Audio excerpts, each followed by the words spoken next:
কথা মনে পড়ে যাবে।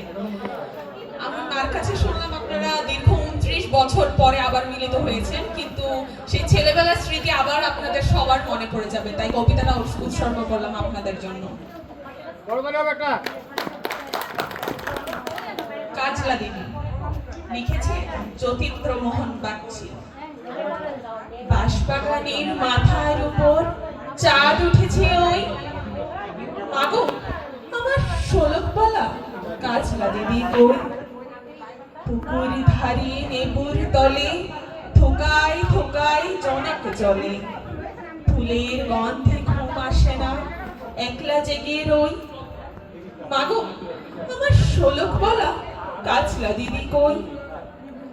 সেদিন হতে দিদিকে আর কেন বানা ডাকো, দিদির কথায় আঁচল দিয়ে মুক্তি কেন থাকো।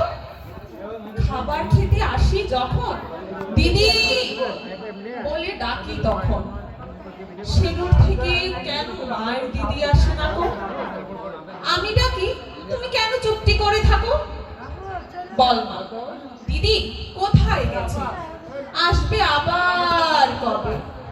কাল যে আমার নতুন ঘরে পুতুল বিয়ে হবে, দিদির মতো ফাঁকি দিয়ে আমিও যদি লুকোই গিয়ে, তুমি তখন একলা ঘরে কেমন করে রবে। আমিও নাই দিদিও নাই, কেমন মজা হবে।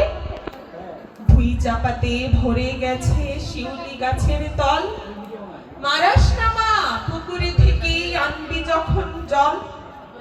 ডালিম গাছের ডালের ফাঁকে বুলবুলিটি লুকিয়ে থাকে, তিষ্টা মাগো উড়িয়ে তাকে ছিঁড়তে গিয়ে ফল।